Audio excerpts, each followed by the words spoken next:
우리 같이 말씀 나아갈 텐데요. 자, 여러분 벌써 8월 마지막 주일이고요. 이제 한국에서 이렇게 썸머를 보내신 분들도 이제 돌아오기 시작하시고 새로운 학기가 이제 시작을 하고 있습니다. 자, 요즘 이렇게 페이스북, 인스타를 보면은 많이 올라오는 사진이 있어요. 이제 제가 이제 조금 나이를 먹었나 봐요. 저보다 조금 일찍 결혼한 선배들이나 친구들이 사진을 막 올리는데 어떤 사진이냐면 이제 대학교 기숙사 사진이에요. 대학교 로고 사진이랑 하면서 이제 첫 아이가 대학을 간 거예요. 그래서 이제 기숙사에서 같이 사진 찍고 학교에서 사진 찍고 이렇게 하면서 이제 장문의 글들이 막 계속 예, 얼마나 이제 19년 18애를 이렇게 키웠으니까 얼마나 떠나보내는 것이 많은 감정이 있겠어요. 그래서 이제 그런 글들이 있고 이렇게 합니다. 이제 신입생, 새로운 시작을 하는 다르게 얘기하면 고등학교 졸업생들이 참 많이 있는 시기예요. 자, 부모님은 얼마나 마음이 참 그럴까. 그러니까 긴 글을 쓰겠죠. 저는 생각해 봤습니다. 정말 그렇게 아쉬울까? 예, 정말 그렇게 아쉬울까? 이렇게 좋지 않을까? 이런 생각도 해봐요. 그런데 분명한 것은 뭐냐면 우리 이제 사실 또 분명한 건 아니죠. 사람마다 좀 다를 것 같습니다. 집을 떠나 부모를 떠나 이제 다른 곳에서 새로운 첫 이제 생활을 하는 친구들은 이렇게 염려와 근심도 많이 하지만 또 굉장히 특별한 기쁨을 누리죠. 이게 뭐예요? 자유예요, 자유입니다. 예, 이제 뭐 나를 감시하거나 이렇게 하시는 분이 안 계시잖아요. 그러니까 이제 자유를 누리게 됩니다.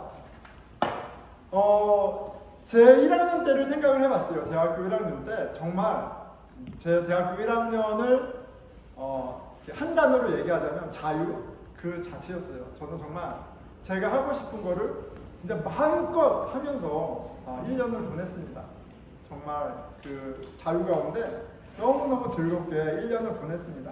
부모님에게는 좀 죄송해요. 저희 어머니가 이제 이렇게 너무 보고 싶어서 환청이 들리셨다고 하더라고요. 이렇게 화장실에서 엄마 수건 좀 줘 이렇게 하는 그런 목소리가 들려서 깜짝깜짝 놀랐을 정도로 자식을 그리워하셨대요. 어머니의 사랑이 짝사랑이죠. 예, 저는 정말 죄송하지만 한 번도 집을 그리워하지 않았습니다. 그냥 그 자유가 너무너무 좋았어요.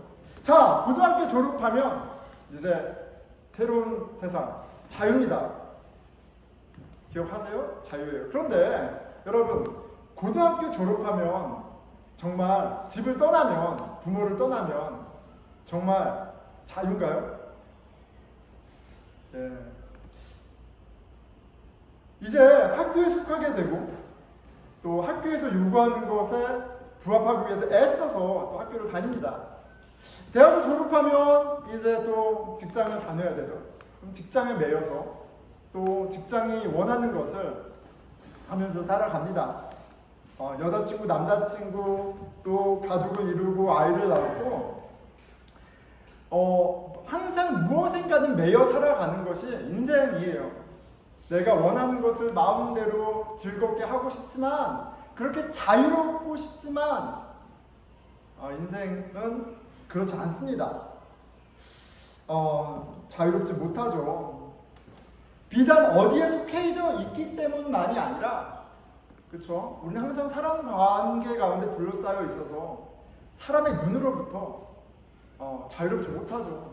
먹고 살아야 하기 때문에 돈으로부터 자유하지 못하죠. 과거는 어때요? 과거에 내가 했던 결정들, 바보 같은 모습들, 아픈 기억들이 기억나서 이불킥을 하잖아요. 과거로부터도 자유로운 건 쉽지 않습니다. 자유를 원하지만 자유가 쉽지 않다라는 것, 우리가 실은 신앙이 있던 어떤 경험적으로 모두가 동의하는 바일 거예요. 그래서 요새 이제 혼자 사는 삶, 이렇게 그런 삶들을 많이 추구하시잖아요. 브루클라인 우리 동네에 보면 이렇게 정말 혼자 사시는 분인지 아닌지는 모르지만 강아지들을 데리고 계신 분들이 되게 많아요.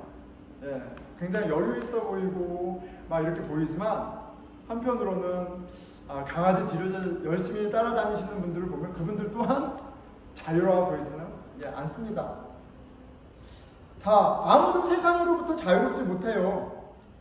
자, 그런데 성경은 무엇이라 얘기합니까? 우리가 진리로 믿는 이 바이블은 성경은 무엇이라 얘기하나요? 하나님께서 예수님을 통해 우리를 자유롭게 하셨다라고 말하고 있고요. 우리는 그걸 믿습니다. 예수 그리스도를 믿으면 예수님이 내가 이 세상의 모든 속박으로부터, 과거의 상처와 현재의 짐으로부터 자유하게 된다 라고 말하고 있어요. 요한복음 8장 32절입니다. 진리를 알지니, 진리 예수님이죠. 진리를 알지니 진리가 너희를 자유롭게 하리라. 진리를 알기만 하면, 예수님을 제대로 알기만 하면 그 예수님이 우리를 자유롭게 한다 라고 성경은 얘기하고 있어요. 그게 느껴지지 않던, 그게 얼마나 가능한지 계산이 되든 계산되지 않던 상관없이 하나님께서 예수님을 통해서 우리에게 하신 일이에요. 믿기만 하면, 예수님을 알기만 하면 그 예수님이 우리를 자유롭게 하시는 거예요. 진리이신 예수님이 우리를 자유롭게 하셨습니다. 아멘? 네. 여러분들의 반응이 나하고는 상관없어요 이렇게 얘기하시는 것 같아요. 나하고는 상관없어요. 많이 들어봤고 저도 알아요. 하지만 나하고는 상관없어요. 자, 그런데 여러분, 이 자유는 믿는 자에게 하나님이 행하신 놀라운 선물이기 때문에, 일이기 때문에 우리랑 상관이 있습니다. 우리가 예수님을 믿는다면, 진리를 안다면, 진리가 너희를 자유케 하려 한 그 말씀이 응해져서 우리가 자유해지고, 그 자유함으로 말미암아 기뻐하고 감사하고 항상 예수님을 생각하게 되는 것이 당연한 거예요. 다르게 얘기하면 나에게 자유가 웬 말이야? 당연히 자유로 말미암은 기쁨, 감사, 기도가 웬 말이야? 이렇게 돼버리면 내가 정말 예수를 아나? 내가 예수님을 믿나? 라는 질문부터 시작해야 되는 거예요. 교회를 얼마나 오래 다녔고, 어떤 직분에 있고, 어떤 일을 많이 했고, 성경을 얼마나 많이 들었고 상관없이 내가 정말 예수를 아나? 라는 질문을 해야만 합니다. 하기 싫으면, 관심이 없으면 큰 문제예요. 나에게 전혀 자유에 대한 관심과 예수님이 주시는 그 자유에 대한 어떤 소망과 이런 게 없다면 왜 큰일이에요? 주일에 예배까지 나왔지만 나는 예수님하고는 전혀 상관이 없는 사람이라는 걸 스스로 증명하기 때문에 그래요.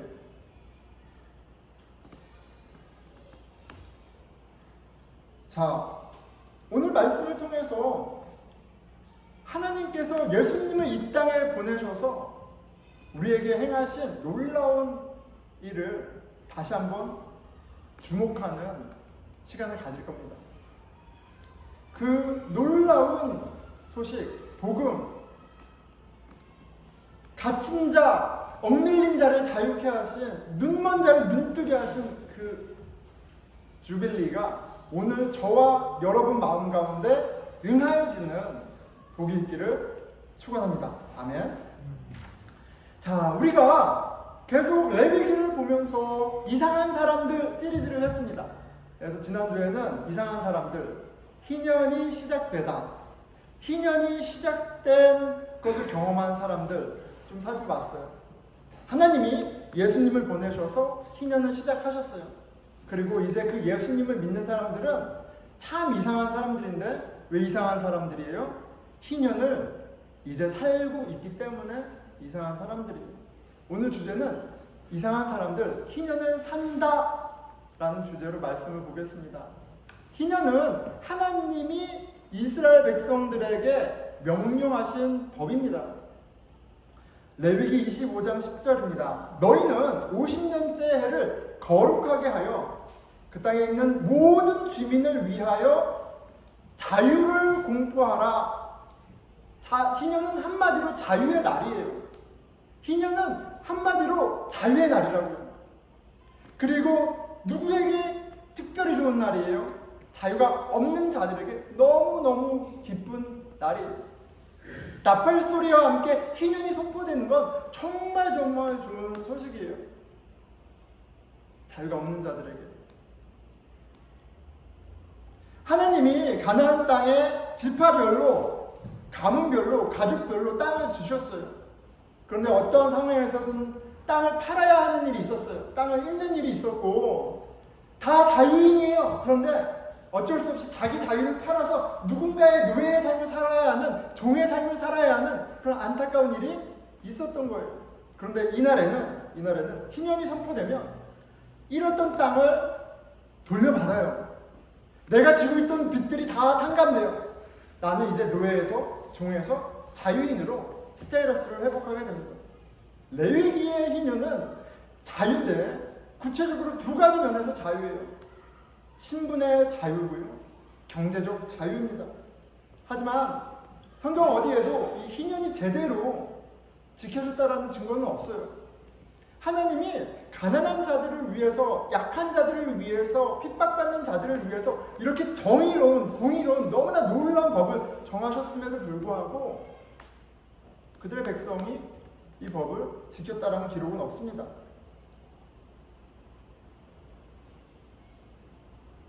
하나님의 것을 인정하며 희년을 지켜야 하는데 하나님의 백성들이나 그들의 왕이나 이 법을 무시하면서 살아왔어요.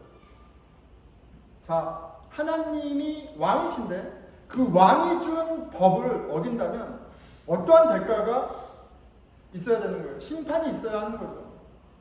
그런데 하나님은 놀랍게도 심판받아 마땅한 당신의 백성들을 심판의 자리에서 망하게 하시는 것이 아니라 당신의 아들 예수님을 통해서 놀라운 은혜를, 참 은혜를 베푸십니다.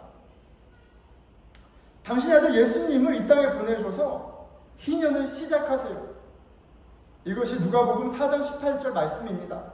예수님이 이렇게 말씀하십니다. 주의 성령이 내게 임하셨으니 이는 가난한 자에게 복음을 전하게 하시려고 내게 기름을 부으시고 나를 보내사 포로된 자에게 자유를, 눈먼 자에게 다시 보게 함을 전파하며 눌린 자를 자유롭게 하고 주의 은혜의 해를 전파하게 하려 하심이라. 하나님이 나를 보내셨는데, 이 땅에 보내셨는데 목적이 있어. 주의 은혜의 해를 선포하게 하시려는 거야. 선포한다는 건 무슨 말이에요? 이미 시작되었다는 거예요. 하나님은 예수님을 통해서 그 은혜의 해, 희년, 주비엘을 시작하셨어요. 이제 예수님을 영접하는 사람은 자유를 선물로 받는 거예요. 죽고 나서 아니에요. 예수님이 이미 오셨고요. 그 일을 하고 계세요. 예수님을 믿으면 그 자유가 우리 가운데 응하게 되는 겁니다. 예수님을 주로 영접하는 자에게 희년이 시작됩니다. 이게 성경이 예수님이 밝히시는 바예요. 그리고 예수님이 시작하신 희년의 특징은 레위기의 희년과 좀 다릅니다. 레위기의 희년은 경제적, 신분적 자유라면 예수님이 말씀하시는 희년은 영적인 자유예요. 영적인 자유입니다. 자, 그리고 그 영적인 자유는 영적인 자유, 심리적인 어떤 자유함에 머물러 있는 것이 아니라 궁극적으로 레위기를 통해서 명령하신 신분의 자유와 경제적 자유, 정의까지 구현해내는 그런 근거, 자원이 되는 거예요. 예수님이 말씀하시는 은혜를 입는 세 가지 부류의 사람들이 언급됩니다. 첫 번째, 포로된 자, 그리고 두 번째, 눈먼 자, 세 번째, 눌린 자들이. 포로된 자와 눌린 자의 공통점은 모두 자유를 얻는다는 점이에요. 하지만 이들이 레위기에서 말하는 종이 된 사람들, 땅을 잃은 사람들과 다른 점은 바로 예수님이 말씀하시는 희년의 두 번째 사람들, 눈먼 자를 눈뜨게 하신다는 이 말씀에 있습니다. 갇힌 자도 눌린 자도 다른 것에 갇혀있고 눌려있는 것이 아니라 죄에 갇혀있고 죄에 눌려있는 사람들을 설명하는 거예요. 왜요? 눈먼 자라는 것은, 성경에서 눈먼 자라는 것은 하나님을 알지 못하는 자, 죄에 갇혀있는 자를 의미해요. 그런데 하나님께서, 예수님께서 이 눈먼 자를 눈뜨게 하신다라고 말씀하고 계세요. 그리고 그것을 갇힌 자를 자유롭게 하고 홀인 눌린 자를 자유롭게 한다는 것을 설명하고 있어요. 그래서 영적인 자유를 말씀하시는 거다라고 우리가 이해할 수 있습니다. 자, 여러분, 죄라는 것이 굉장히 막연하고 어려울 수 있어요. 그런데 이 죄와 자유는 긴밀하게 연관되어 있습니다. 참 자유이신, 참 생명이신 하나님 안에서만 우리는 평안하고 만족하고 정말 기쁘고 자유를 누리게 지어졌어요. 하지만 우리가 죄에 빠졌을 때 그 하나님 안에 있지 아니하고 다른 것을 의지하며 다른 것을 사랑하며 다른 것을 추구하며 살아갈 때 우리는 그것을 통해서 자유한 게 아니라 그것에 매여 전전긍긍하며 살아가게 되어 있어요. 죄의 노예로, 죄에 눌린 자로 살아가게 되어 있어요. 다르게 얘기하면 우리는 하나님을 사랑하지 않는 죄를 하나님을 사랑하지 않는 그런 죄의 상태에서 우리가 우리 손으로 만든 가짜신 우상을 만들면서 거기에 사랑을 쏟고 시간과 돈을 쏟으면서 결국은 그 우상에 절절매는 우상의 노예의 삶을 살 수밖에 없어요. 그런데 거기서 우리를 자유하게 하신 겁니다. 자, 그렇다면 나에게 우상이 무엇입니까? 나에게 정말 중요한 것, 하나님보다 더 중요한 것, 그것이 바로 우상이에요. 아무리 좋아 보이는 것이라도 내가 하나님보다 더 가치 있게 여기고 하나님을 통해서 나의 가치를 확인하고 내가 만족하고 기뻐하는 것이 아니라 다른 데서 찾는다면 그것들이 다 우상입니다. 자식도, 부모도, 가족도, 학교도, 실력도, 사람의 인정이든 외모든 무엇이 되었던 하나님보다 더 소중하게 되면 우리는 하나님을 사랑해야 하는데 하나님을 버리며 범죄하며 우상을 섬기게 되어 있어요. 그리고 노예로 살아갑니다. 가족에 전전긍긍하고 학벌에 전전긍긍하고 외모에 전전긍긍하고 나의 커리어에 전전긍긍하고 전전긍긍하며 살아가게 되어 있어요. 영혼의 자유는 없습니다. 참 자유는 오직 예수 그리스도 안에만 있는 거예요. 예수 그리스도로부터만 오는 거예요. 하나님께서 예수님을 보내셔서 희년을 시작하셨기 때문이에요. 여러분, 예수님을 믿어야 합니다. 예수님이 하나님의 아들이다. 예수님이 나의 죄를 대신해서 죽으셨다. 나로 하나님의 자녀가 되게 하셨다는 이 기쁜 소식이 믿어지면 난 오늘 지금 이 순간부터 그 우상의 속박으로부터 눌림으로부터 자유하는 희년을 살게 되는 거예요.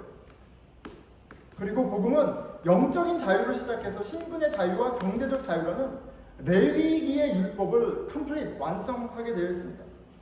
복음이 가져오는 자유, 그 복음이 역사하는 생생한 현장이 오늘 본문 두 번째 말씀이에요. 바로 세리장 삭개오의 이야기입니다. 세리장 삭개오는 2000년 전에 암흑의 세리장 삭개오라는 사람이 하나님을, 예수님을 이렇게 만났구나, 이렇게 은혜를 입었구나 라고 치부할 내용이 아니에요. 자신의 욕망을 위해서 열심히 산, 우상 숭배자로 열심히 산 삭개오는 그냥 우리의 모습과 너무나 똑같습니다. 우리 또한 세리장 삭개오와 다를 것이 하나도 없어요. 그런데 하나님을 알지도 못하고 하나님을 부정하며 산 세리장 이 삭개오를 예수님이 찾아오십니다. 우리 세리장 삭개오의 이야기를 보면서 진리이신 하나님이 우리를 어떻게 찾아오시고 그리고 우리를 어떻게 자유하게 하시는지 그리고 우리가 예수님을 통해서 어떻게 희년을 살게 되는지를 깨닫는 은혜가 있었으면 좋겠어요. 19장 1절입니다. 예수께서 여리고로 들어가 지나가시더라. 예수님께서 삭개오가 살고 있는 여리고라는 마을로 오셨습니다. 2절 삭개오라 이름하는 자가 있으니 세리장이요 또한 부자라.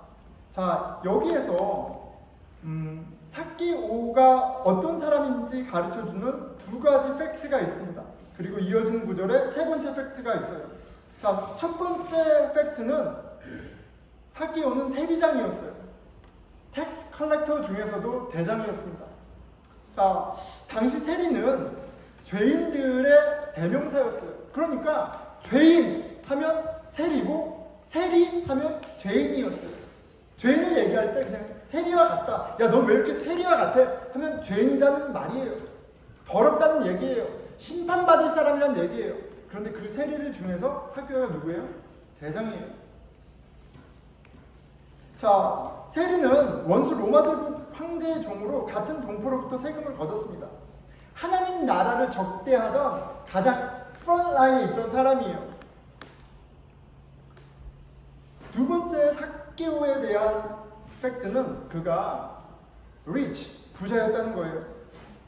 그리고 세리장이라는 이 위치와 그가 부자였다는 것은 이 사람이 얼마나 악한 사람인지를 증거합니다. 돈은 그에게 그가 로마의 개로 불리는 삶을 선택한 이유였어요. 세리는 굉장히 특별한 권리가 있었습니다.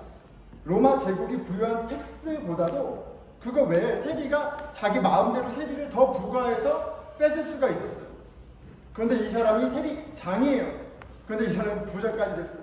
그가 이룬 부는 의로운 것이 아닙니다. 그가 얼마나 불의한 삶을 살았는지 보여주는 증거입니다.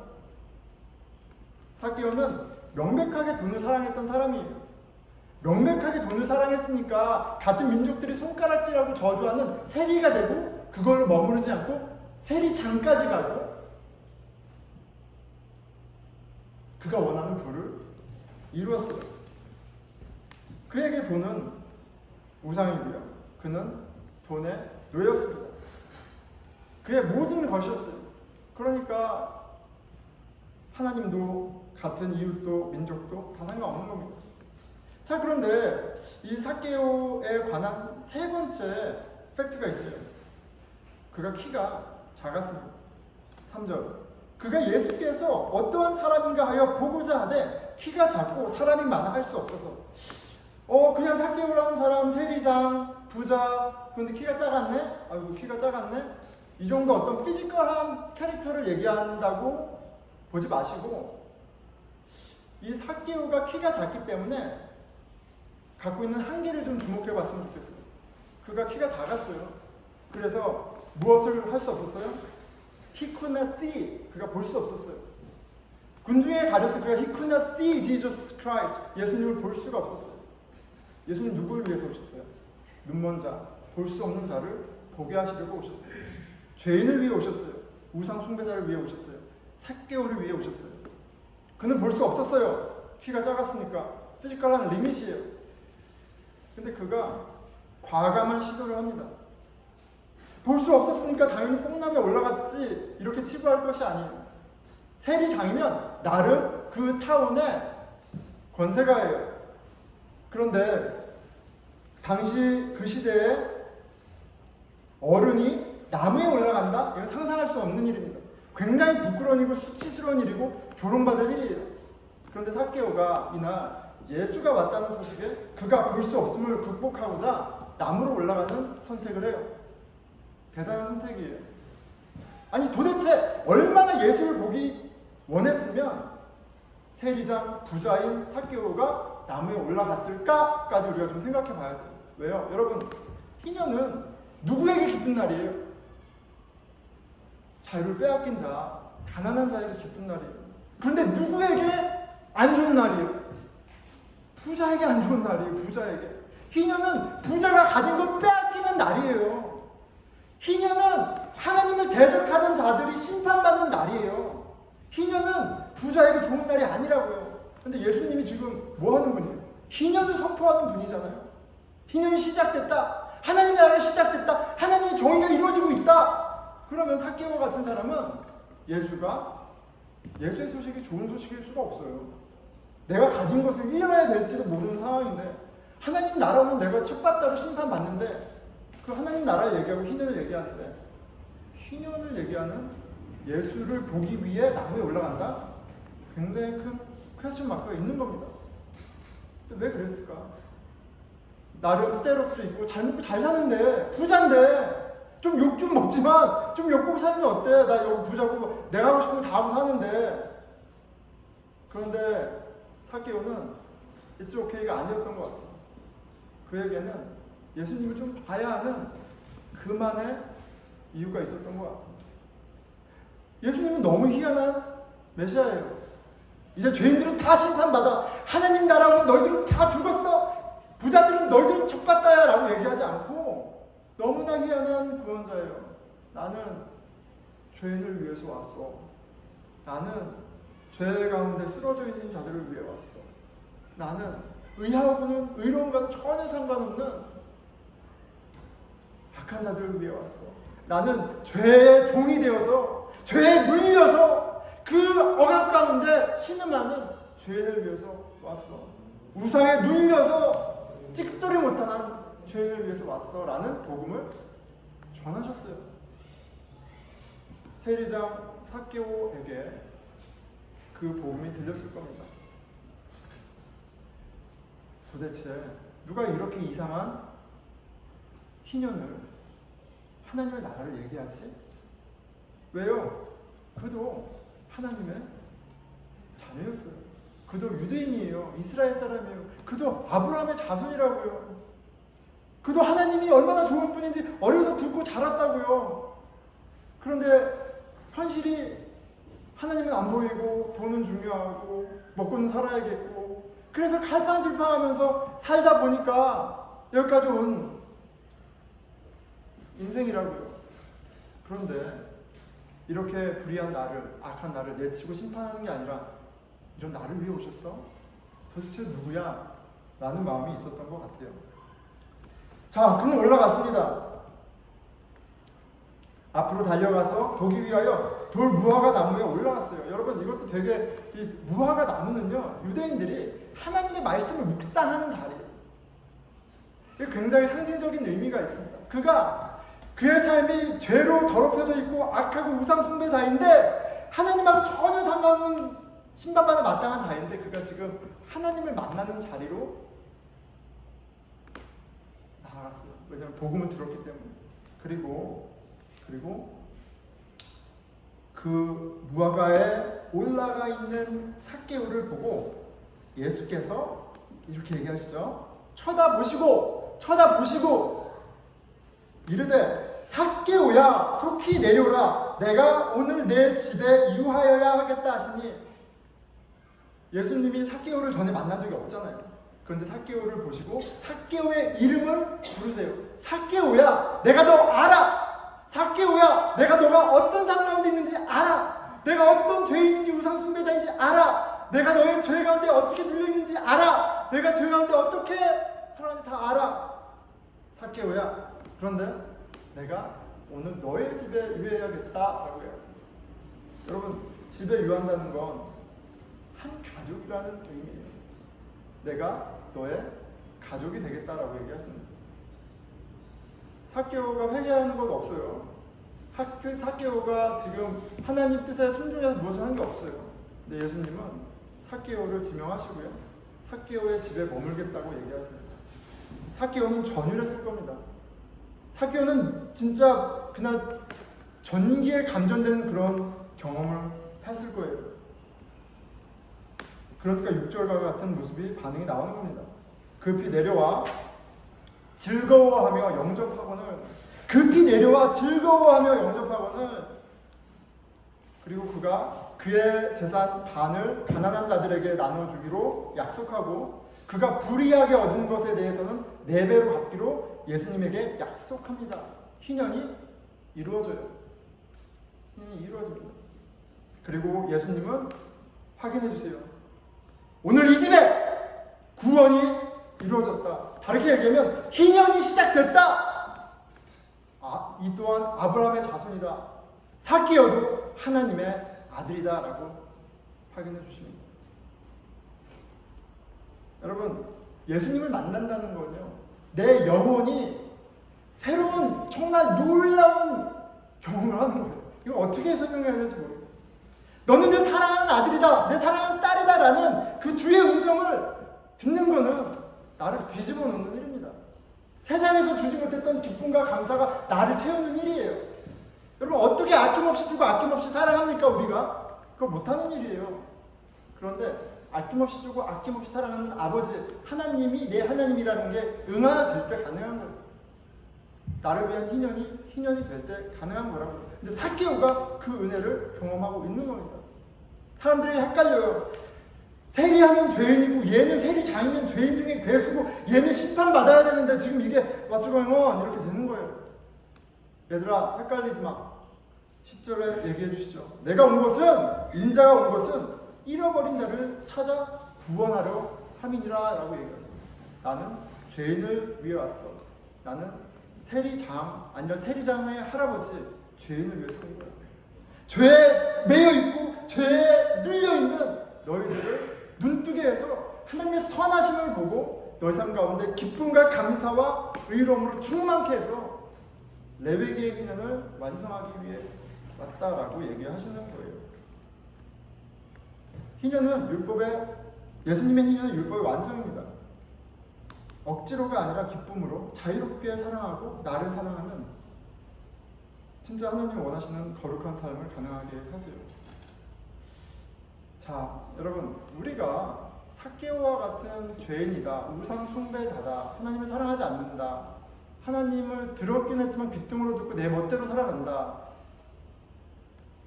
이런 것들을 인정하십니까? 돈이 되었던, 명예가 되었던, 가족이 되었던, 친구가 되었던, 우리는 하나님이 아니라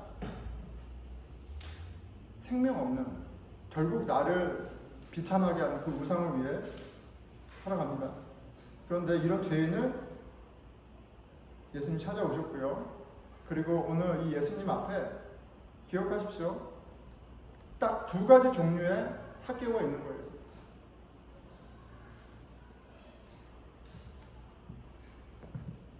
첫 번째는 예수님을 보기 위해 나무에 올라가는 죄인이 있는 거고요. 두 번째는 내 정욕대로, 내 멋대로, 내 욕망을 위해 살아가는 삭개오가 있는 겁니다. 여러분은 어떤 삭개오입니까? 여러분들의 삶이 여러분들을 평안하게 참 자유를, 기쁨을 주지 못하잖아요. 여러분들을 행복하게 해주지 못하잖아요. 그렇다면 우리 가운데 희년을 시작하시는 예수님을, 그분이 나를 부르시는 그 음성을, 그분이 나를 위해서 행하신 죄 사함과 하나님 자녀되게 하심이라는 신비를 여러분 알아야 되지 않겠어요? 성경 공부 해야 되지 않겠어요? 금요 예배 나와서 부르짖어야 되지 않겠어요? 예배 10분, 20분, 30분 나와서 기도해야 되지 않겠어요? 하나님이 드러나시는 그 모임을 사모하면서 그 뽕나무 위로 올라와야 되지 않겠어요? 여러분, 말씀 나눔과 기도 가운데 하나님이 당신을 드러내시고요, 놀라운 일을 하십니다. 치유를 하시고요, 평안을 주시고요, 내가 부들부들 떨던 그 과거로부터 자유롭게 하시고요, 나를 먹이시고 이쁘시는 일을 하세요.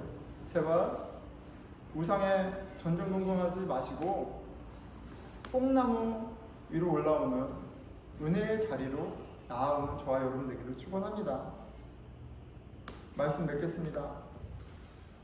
하나님은 예수님을 보내셔서 희년을 시작하셨어요. 죄인을 죄로부터 자유롭게 하는 이와 희락과 평강의 나라를, 그 희년을 시작하셨어요. 그리고 우리는 그 희년에 초대받는, 희년을 사는 사람들입니다. 기도하겠습니다.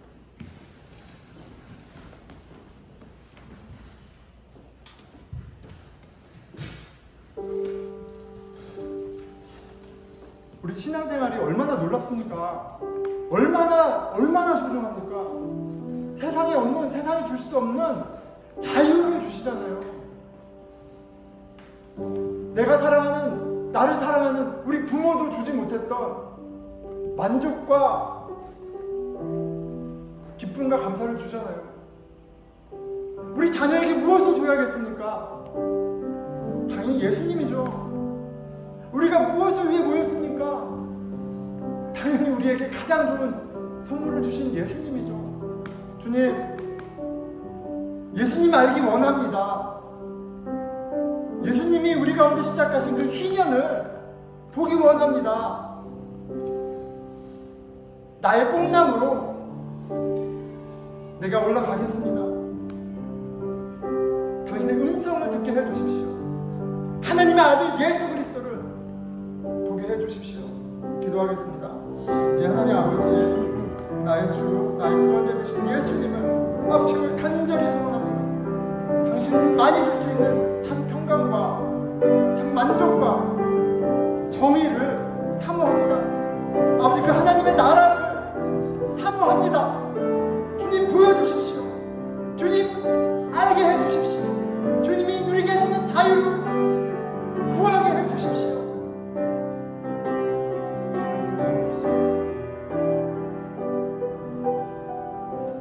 우리 공동체를 위해서 기도하겠습니다. 예수 그리스도를 주로 고백하는 사람들의 모임 교회에 음부의 권세가 침투하지 못하는 능력을 주셨어요. 죄로부터 자유한 희년이, 그 희년을 경험하는 자리가 만남의 공동체가 교회입니다. 주님, 우리 공동체 가운데 예수를 주로 고백하기에, 예수님이 주인 되시기에 누리는 자유가 있게 해 주십시오. 과거로부터, 이 세상의 유혹으로부터, 이생의 자랑, 안목의 정욕, 육신의 정욕, 자유케 하시는 그 주빌리를 이 공동체에서 보고 경험하고 누리고 나누게 해주십시오. 우리 공동체를 위해서 기도하겠습니다. 네, 하나님 아버지, 주님이 예수님을 통해서 하신 놀라운 일을 우리가 함께 주목하여 보기 원합니다. 주님께서 주빌리를 시작하시고 그 잔치를, 그 환희를, 그 자유를 시작하셨습니다.